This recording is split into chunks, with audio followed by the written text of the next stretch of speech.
I don't know the guy, but Caesar Borgia. He's an atheist. Anybody know that name? Yeah. He's an atheist. And listen, these are his last words. While I lived, I provided for everything but death. Now I must die, and I'm unprepared to die. Sir Thomas Scott, some of you have heard that, undoubtedly. Taken suddenly ill, he cried out, "Until this moment, I thought there's neither a God nor a hell. Now I know and feel there are both, and I'm doomed to perdition by the just judgment of the Almighty." Voltaire, anybody recognize that name? On his deathbed, I've swallowed nothing but smoke. I've intoxicated myself with the incense that turned my head. I'm abandoned by God and man. To his physician, he said, "I'll give you half of what I'm worth if you'll give me 6 months of life." The doctor told him it was impossible. He responded with, "Then I'll die and go to hell." Last words. Very last, I don't know, but he said that on his deathbed. David Hume, you may know that name. On his deathbed, "I'm in flames." Period. Sir Francis Newport, head of English Atheist Club. "You need not tell me that there's no God, for I know there's one and that I'm in his presence. You need not tell me there's no hell. I feel myself already slipping. Wretches, cease your idle talk about there being hope for me. I know I'm lost forever.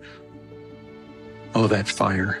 Oh, the insufferable pangs of hell. Oh, that I could lie for 1,000 years upon the fire that's never quenched to purchase the favor of God." He's wishing it could be purgatory, where he actually could pay for his sins and be united to God again. But his fruitless wish, millions and millions of years, will bring me no nearer the end of my torments than for one poor hour. Oh, eternity, eternity, forever, forever. Oh, the insufferable pangs of hell. The French king, Charles IX, massacred the Huguenots. He said, "Asleep or awake, I see the mangled forms of the Huguenots passing before me. How will all this end? What shall I do? I'm lost forever." Anton LaVey, he's the Satan worshiper. On his deathbed, oh my, what have I done? There's something very wrong. There's something very wrong. Young people, where's your mind?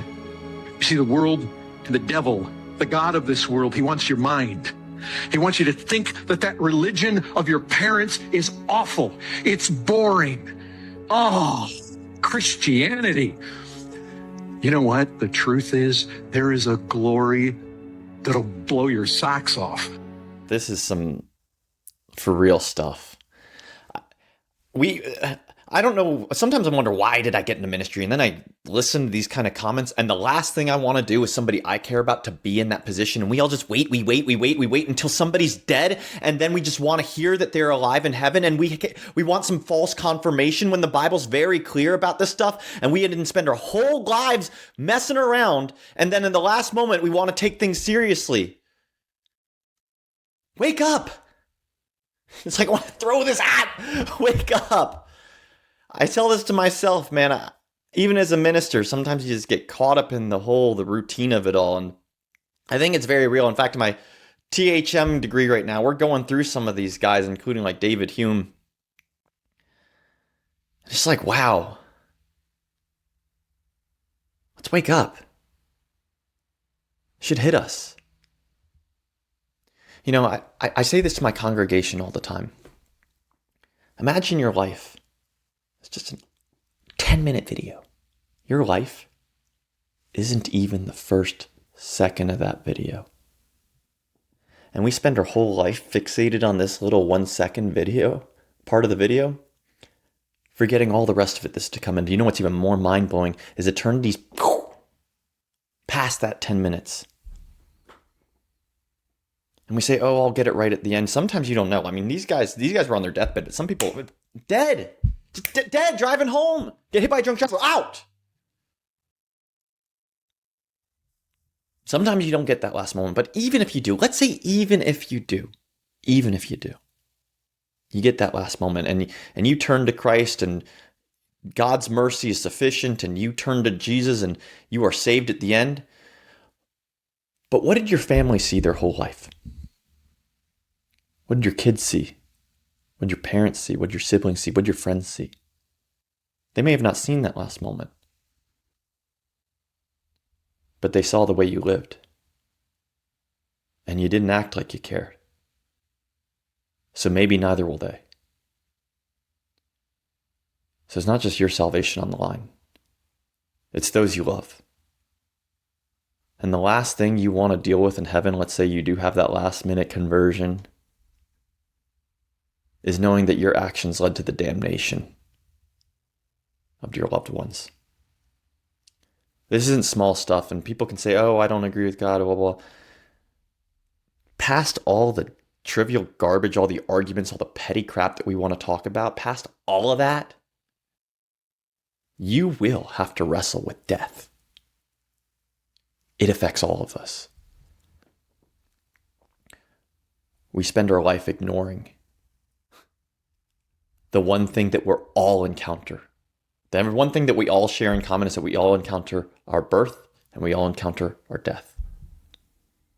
But many of us aren't prepared for what lies beyond that.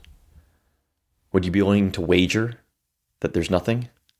Would you be willing to wager your family's life that there's nothing?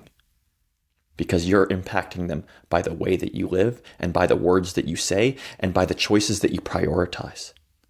And I don't just say this to you. Whenever I preach, I tell this to my congregation all the time. I'm talking to myself too. Where am I pointing people? Am I pointing them to life?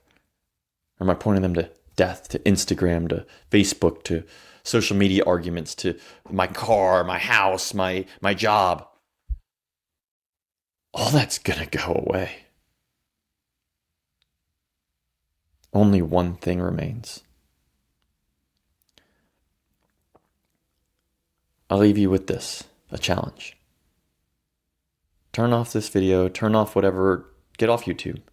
Go, and that doesn't even help me. On the algorithm, it hurts me when you turn off YouTube on my video. Go turn off my video and go live. Stop being dead and go live. To God be the glory.